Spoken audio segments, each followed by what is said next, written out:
Welcome back. In the last video, we coded our plane successfully.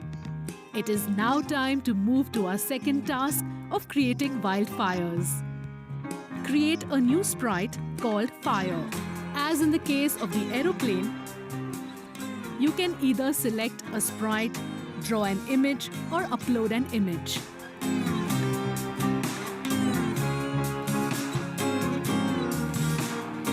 Convert the image into a vector and rename it to Fire.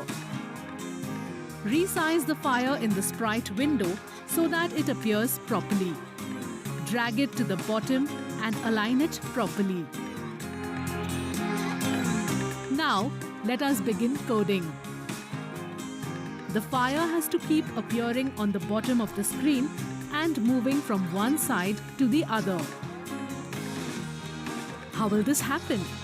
We will have to create clones or copies of the sprite fire so that we can have more than one fire on the screen at any given point in time. Go to the Events section. Drag the When Flag Clicked block to the editor. Drag the Forever Loop block from the Control section and move it to the editor. Then drag Create Clone Of block from the same section and place it inside the forever loop. This will start cloning the fire. Drag When I Start as a Clone block from the Control section to the editor and attach Show block from the Look section so that you can see it on the screen.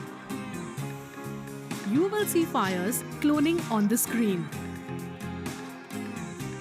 Let us add a delay of 1 second in the creation of clones.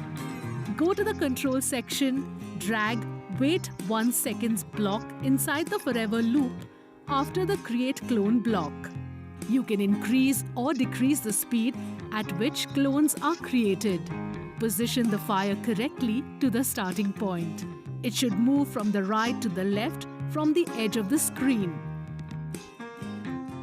Go to the Motion section, drag Go to X and Y block and place it after Show block.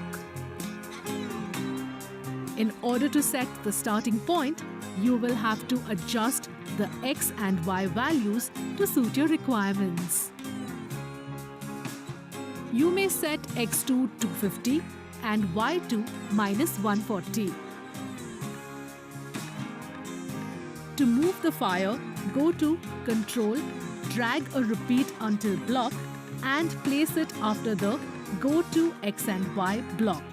Then repeat until block keeps doing something as long as the condition in the hexagonal slot is true. If the condition becomes false, the loop terminates itself. The fire should disappear or delete itself once it reaches the left edge of the screen or the extreme X position.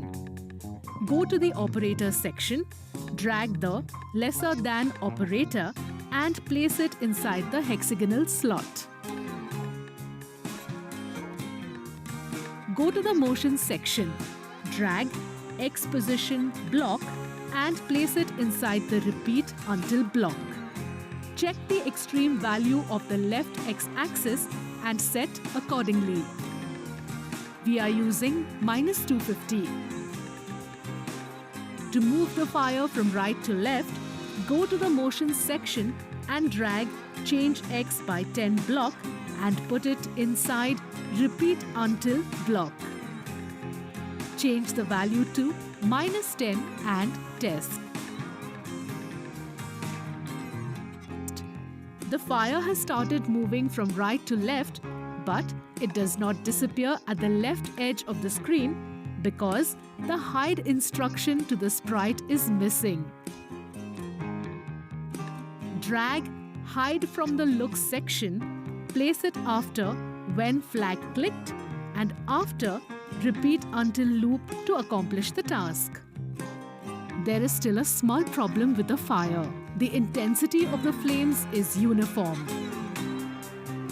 To randomize the flames to make the game interesting, create a new variable. Go to the Variable section, click on Make a Variable option and and name it as Random Flames.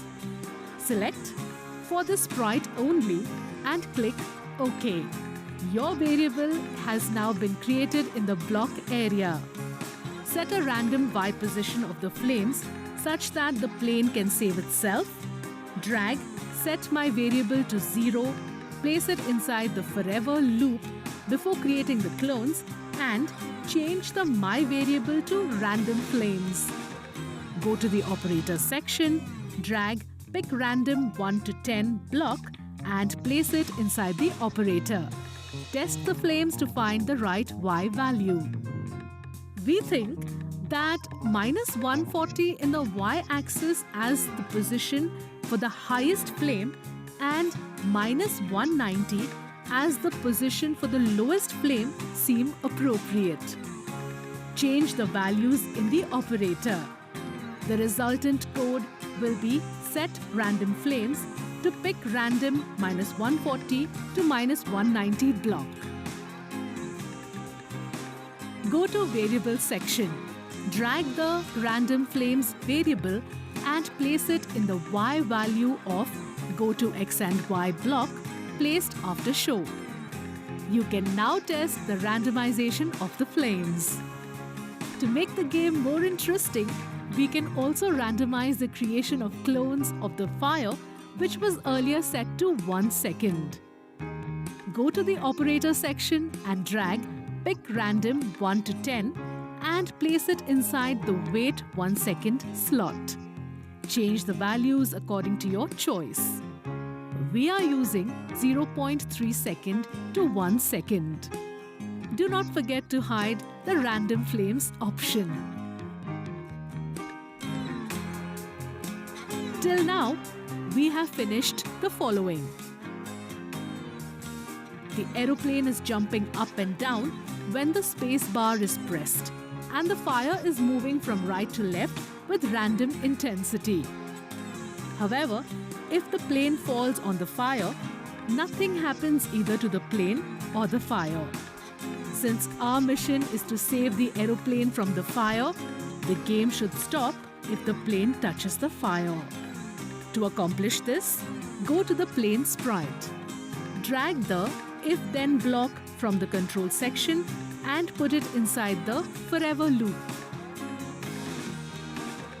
Go to sensing section and drag touching mouse pointer to the hexagonal slot of the if-then loop and place it there.